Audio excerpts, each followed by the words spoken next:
अस्सलाम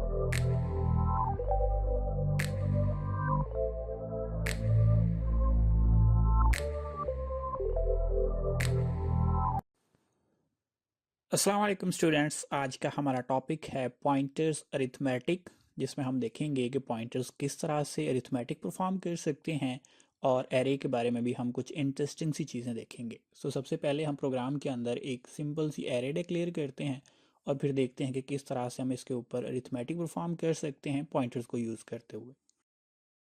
हमने यहाँ पर एक एरे को डिक्लेयर कर दिया है और साथ ही उसको कुछ वैल्यूज़ पर इनिशियलाइज भी कर दिया है। यहाँ पर हमारे पास एरे का जो नेम है वो ARR है, उसके बाद स्क्वायर ब्रैकेट जो कि एरे की एक सिंबल है, और उसके बाद हमने वो तमाम वैल्यूज़ दे दी हैं। ये वैल्यूज़ एरे के अंदर हमारे पास सेव हो जाएंगी। अब एक इंटरेस्टिंग सी चीज़ कि अगर हम यहाँ पर सिंपली एक सी आउट स्टेटमेंट लिखते हैं और सी आउट स्टेटमेंट के अंदर सिर्फ एरे का नेम लिखते हैं और उसके बाद इस प्रोग्राम को एग्जीक्यूट करके देखते हैं कि हमारे पास रिज़ल्ट क्या आता है। नॉर्मली क्या होता है, नॉर्मली हम इस तरह से नहीं लिखते, बल्कि हम एरे का नेम लिखने के बाद हमेशा उसके बाद कोई ना कोई सबस्क्रिप्ट या इंडेक्स लाजमी देते हैं जिसकी वैल्यू हम देखना चाहते हैं। लेकिन यहाँ पर हम कोई भी इंडेक्स नहीं दे रहे, सिर्फ एरे का नेम दे रहे हैं। अब हम देखते हैं कि जब हम इसको प्रिंट करते हैं तो स्क्रीन पे हमारे पास क्या रिज़ल्ट आता है। आप देख सकते हैं कि हमारे पास जब हमने एरे का नेम स्क्रीन पर प्रिंट किया है तो एरे के नेम को प्रिंट करते ही हमारे पास यहाँ पर स्क्रीन पर एक एड्रेस शो हो रहा है। अब ये एड्रेस किस चीज़ का है? जाहिर सी बात है, ये इस एरे का ही एड्रेस है, यानी कि एरे के नेम के अंदर हमारे पास एक एड्रेस महफूज होता है या एक एड्रेस सेव होता है। अब ये एड्रेस किस एलिमेंट का है? हमारे पास यहाँ पर एरे की अगर हम बात करें इस एरे की, तो इसके अंदर हमारे पास 7 डिफरेंट एलिमेंट्स हैं। अब हम ये देखना चाहते हैं कि ये इन एलिमेंट्स में से किसका एड्रेस है या ये इन एलिमेंट्स में से किसी का भी एड्रेस नहीं है। अब ये चेक कैसे कर सकते हैं या इस चीज़ के बारे में हमें किस तरह से आइडिया होगा? उसके लिए सिंपली हम इस एड्रेस को यूज़ करते हुए इस एड्रेस पे जो वैल्यू सेव है उसको स्क्रीन पर प्रिंट कर देंगे। इससे हमें पता चल जाएगा कि इस एड्रेस पे कौन सी वैल्यू सेव है, और फिर उससे हम देख सकते हैं कि इस एड्रेस पे क्या कोई इंडेक्स है, किसी इंडेक्स की वैल्यू है या कुछ और है। उसके लिए हमें क्या करना पड़ेगा, हम सिंपली इस एड्रेस में से डायरेक्टली कोई वैल्यू नहीं देख सकते। उसके लिए हमें इस एड्रेस को पहले एक पॉइंटर को असाइन करना पड़ेगा। इसका मतलब कि हम किसी भी पॉइंटर को एरे का जो नेम है वो असाइन कर सकते हैं, क्योंकि एरे के नेम के अंदर एक एड्रेस ही होता है। अब पॉइंटर से हम फिर ये पता करेंगे कि ये जो एड्रेस है वो किस एलिमेंट का एड्रेस है या उस एड्रेस पे हमारे पास कौन सी वैल्यू सेव है। अब यहाँ पर हम पॉइंटर को डायरेक्ट एरे असाइन कर सकते हैं, क्योंकि एरे के अंदर हमारे पास एक एड्रेस ही है और पॉइंटर और एरे दोनों की डाटा टाइप भी सेम है। इसलिए यहाँ पे कंपाइलर किसी किस्म का कोई एरर जनरेट नहीं करेगा, क्योंकि हम एक इंटीजर पॉइंटर को एक इंटीजर एरे का एड्रेस असाइन कर रहे हैं। अब हम यहाँ पर अगर डायरेक्ट पॉइंटर का नाम लिख देते हैं तो पॉइंटर के अंदर भी हमारे पास एड्रेस ही सेव है। उस एड्रेस की वैल्यू को हासिल करने के लिए हमें यहाँ पर डी रेफरेंस ऑपरेटर यूज़ करना पड़ेगा, जो कि हमारे पास स्टैटिक है। अब इससे क्या होगा कि इस पॉइंटर के अंदर हमारे पास जो एड्रेस है, ये डी रेफरेंस ऑपरेटर उस एड्रेस तक पहुँचेगा और उसकी वैल्यू को हमारे पास स्क्रीन पर प्रिंट किया जाएगा। अब ये एड्रेस और ये वैल्यू अलग अलग लाइन पर शो हों, उसके लिए हम सिंपली यहाँ पर एक और सी आउट स्टेटमेंट लिख देते हैं ताकि हमारे पास ये एक साथ शो ना हो।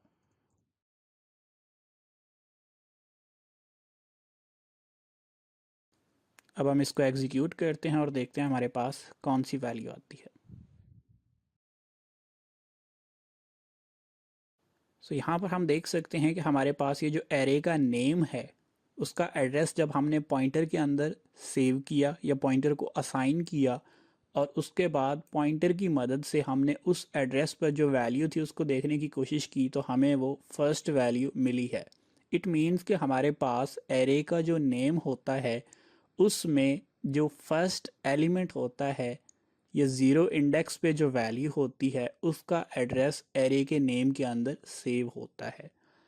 अब क्या हम जिस तरह एरे के अंदर इंडेक्स लिखते हैं उसी तरह से हम इसके अंदर कुछ इंटीजर वैल्यूज़ को ऐड करके नेक्स्ट इंडेक्सेस को भी एक्सेस कर सकते हैं। सो उसके लिए हम चेक करके देखते हैं कि क्या ऐसा कंपाइलर करने की इजाज़त देता है। पहले हम इसको एरे के साथ करके देखते हैं कि क्या एरे के अंदर कोई डायरेक्ट एडिशन की जा सकती है, मतलब कि एरे के नेम के अंदर हम कुछ इंटीजर वैल्यूज़ को ऐड कर सकते हैं। सो उसके लिए हम सिंपली क्या करते हैं, एरे के नेम के अंदर कुछ एडिशन करके देखते हैं।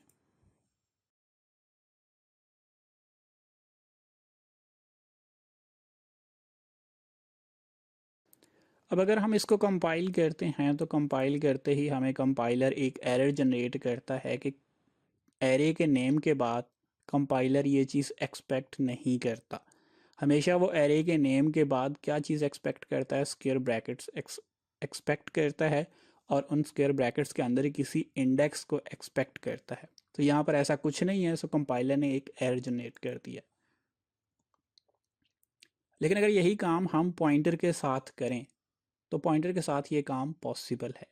यानी कि जब यहाँ पर हमने पॉइंटर को फर्स्ट इंडेक्स या ज़ीरो इंडेक्स पे जो सेव थी वैल्यू उसका एड्रेस असाइन कर दिया, उसके बाद अगर हम पॉइंटर में कुछ एडिशन करना चाहें या पॉइंटर के साथ यही इंक्रीमेंट ऑपरेटर यूज़ करते हैं तो यहाँ पर कंपाइलर कोई भी एरर जनरेट नहीं करेगा। अब हमें पता है कि यहाँ पर एरे का नेम जो है उसमें तो फर्स्ट इंडेक्स सेव था,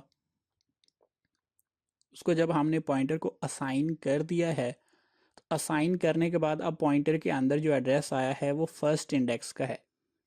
उसके बाद जब हमने इस एड्रेस के अंदर एक वैल्यू ऐड कर दी इंक्रीमेंट ऑपरेटर की मदद से, तो क्या अब हमारे पास सेकंड इंडेक्स की वैल्यू आती है। यहाँ पर इसको एग्जीक्यूट करते हैं और देखते हैं कि हमारे पास क्या एड्रेस इस तरह से ऐड हो सकता है पॉइंटर के अंदर। बिल्कुल हमारे पास एड्रेस इस तरह से ऐड हो सकते हैं। और यहाँ पर आप देख सकते हैं कि अब हमारे पास जो वैल्यू है वो 30 है, जबकि हमने पॉइंटर को जो असाइन किया था वो तो एरे था, फर्स्ट एड्रेस था। लेकिन फर्स्ट एड्रेस असाइन करने के बाद हमने उस एड्रेस के अंदर जब एडिशन की, ऐड की वन वैल्यू, तो उससे हमारे पास नेक्स्ट इंडेक्स हमें हासिल हुआ। अब फर्स्ट इंडेक्स की जो एड्रेस था वो हमारे पास यहाँ पर मैसेज में अभी भी शो हो रहा है क्योंकि उसको हमने यहाँ पर सेकंड लाइन के अंदर शो किया था। अब हम देखते हैं कि हमारे पास 30 का या ये वन वैल्यू ऐड करने के बाद जो एड्रेस आया है वो क्या है। सो उसके लिए हम यहाँ पर उस एड्रेस को भी स्क्रीन पर प्रिंट कर लेते हैं।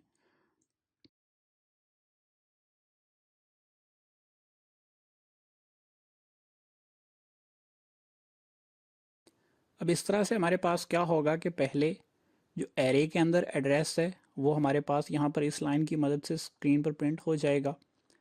उसके बाद हम ये एड्रेस असाइन करते हैं पॉइंटर को, पॉइंटर में एडिशन परफॉर्म करते हैं यानी कि +1 करते हैं।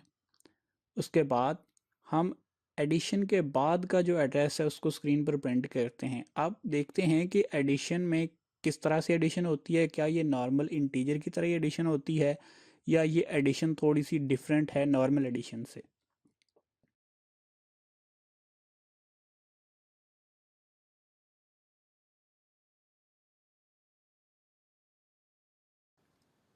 अब हमारे पास यहाँ पर ये जो फर्स्ट एड्रेस आ रहा है ये एरे का एड्रेस है, यानी कि उसके फर्स्ट एलिमेंट का एड्रेस है जो कि हमारे पास ज़ीरो इंडेक्स पे है।